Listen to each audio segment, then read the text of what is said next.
Hello friends, welcome to my channel and thanks for watching this video. So we have ended with one more positive week on the Wall Street and what was happened uh, as far as a week back event is concerned. And I have said this thing exactly that we don't know whether the announcement by the US president will work out or not, and the same taco moment happened, looks like happened once again. And it sounds like an intentional thing which has been going on, because when you can make big moves by your one statement, and suddenly the market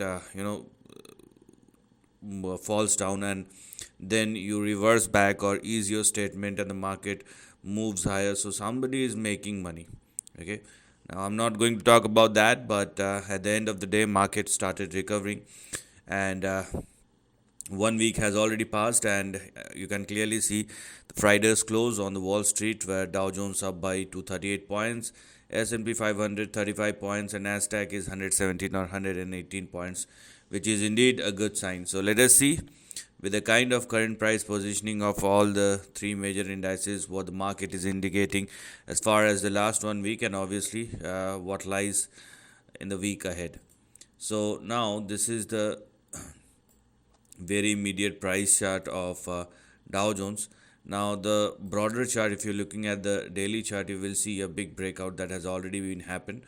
But as far as, because we're gonna talk about the 1 week from, or the upcoming 1 week, so we have to focus on the very immediate range of the trend.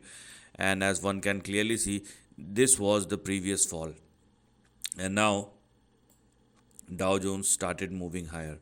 Although we cannot say that the trend or the move is strong enough, but one thing is very clear, that there is a range bound price performance as far as Dow Jones is concerned.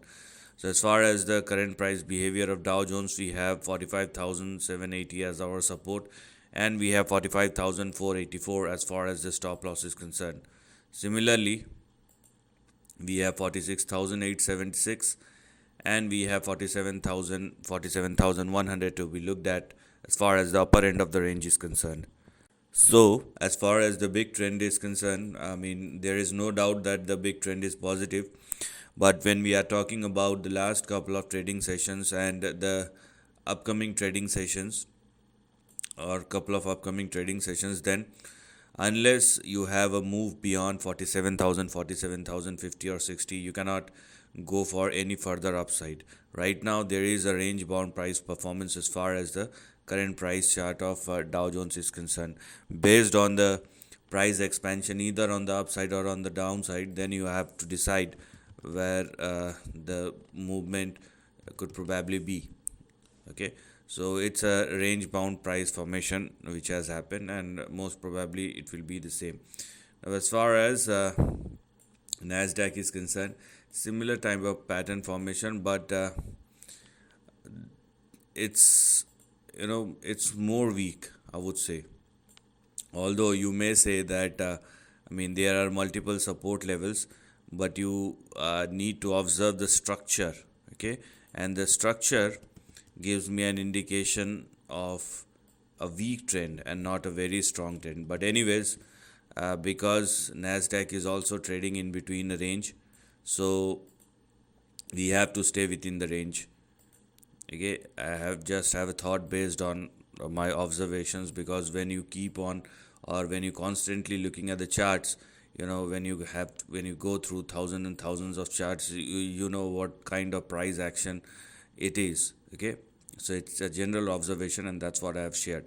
But anyways, even when you are looking at Nasdaq, you will see a range bound price performance, where 22,190 is going to be a stop loss, and on the upside we have 23,130. If you want to go beyond that, then obviously that requires breakout. Till then, you have a range bound price performance, and you have to stay within the range. Now let's talk about S&P 500, the most balanced one, and similar kind of price performance. So what one can clearly see is a range bound price performance. So any upside or a downside will further depend upon the price behavior of actually all the three indices, because all three indices are indicating a range bound price performance. Okay, so here we are, these four or five lines representing the range in between which the US 500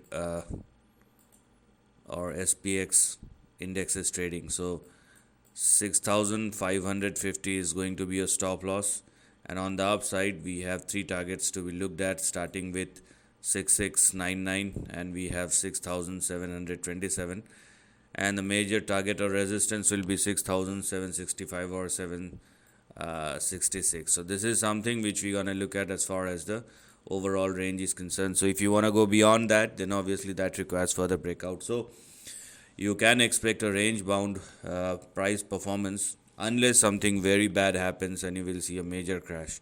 And that's why we have your support and stop loss, which I have explained for all the three charts, and that is something which we're going to look at.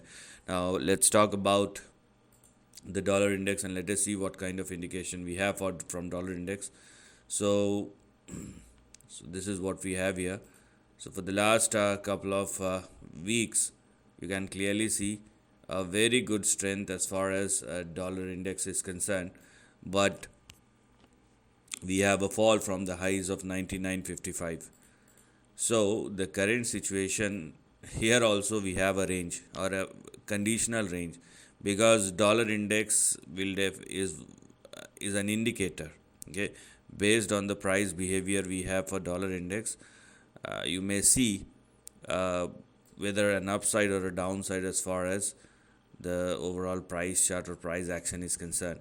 So when we are looking at the current price behavior of dollar index, we have these four lines as our support and stop loss. Okay, so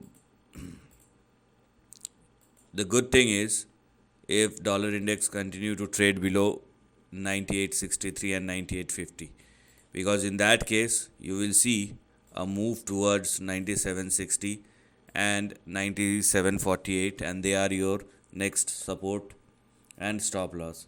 But if dollar index started trading and sustaining above 98, 50, 60, 70 or beyond, then you may see further upside in the dollar index, and you may see further volatility or with, I would say, correction in the equity market. So this is how you're going to look at. So there is a range, and equity market, a dollar index has fallen a bit, but it does not have any major impact. So it means equity market is sensing something, or you may see volatility going forward. So you have to be very careful about it. Now let's talk about the price chart of gold futures, because this is something which has been moving relentlessly. Now we have some near-term fall, which one can clearly see. Now to analyze this trend, the big problem is it's not about whether it will move higher or not, because I have already explained the long-term trend and the targets. But because we're going to talk about the near-term trend, the problem is the moves are so swift that the moment it started falling down, you will see a very sharp correction which is short-lived, and then you will see major upside which may resume once again as quickly as it can. So with the current price action we have for gold price, where gold futures, where we can clearly see a correction or near-term correction. So what we have as far as gold futures chart is concerned is a correction, and in that case you may find your next big support in between 4068 and 4130. Okay, so whether, I mean, these are potential support based on the current price structure, because gold futures has moved quite substantially on the upside. So the next potential support will be in this, or let it surpass and sustain above 4396, or let's say 4400, before it can move any further. So you may see further volatility based on the current positioning of gold futures, and this highlighted section is something which is active right now. Now let's talk about the WTI crude as well, because it has fallen a lot, I mean, I've been talking about it, as one can clearly see. 5760 is the near term target. So here we are. Let me zoom this part. I mean, uh, I find it very hard to, analyze or predict these kind of charts. More, I'm not talking about commodity, but when we are talking about crude, because these are highly political and sensitive commodities, and it has impact. I mean, across the globe. So, anyways, it is a very weak trend, no doubt about it. I'm not going to talk about what's the next big target if there is a crash, but if you are looking at the price position of or the weekly price chart of WTI crude futures, you have your target or resistance in between 63 88, 63, 68, and 68 on the upside, and you have your support and stop loss at 55. If WTI crude futures falls below 55, you may see further correction. So as far as the big trend is concerned, or as far as the upcoming week is concerned, you may not find something big. You may see some good moves in the individual stocks, but as far as the index concerned, uh, it is, I mean, the thing is, all three indices are showing range bound performance, and as far as the dollar index is concerned, it is also trading in between a range. Gold is moving down, so it looks like some profits has been taken by the investors, because we are in the fag end of the month of October, and obviously big players or big investors will start closing their account before the winter holidays, and we are very close, or we are very near to the close of calendar year 2025. Okay, it will be over within 2.5 months. It's not even 2.5 months, it's 2 months and couple of days, 2 months and 2 weeks. So obviously people will start taking profit back as far as the big market or international market is concerned. So that is something which you must keep in your mind, uh, unless we have a Santa rally, but it will happen in the later part of the November or December, depending upon how much traction we have in the market. But net, it looks like a range bound price performance as far as the upcoming week is concerned. Nothing more, nothing less. So this is the end of the video. Thanks for watching.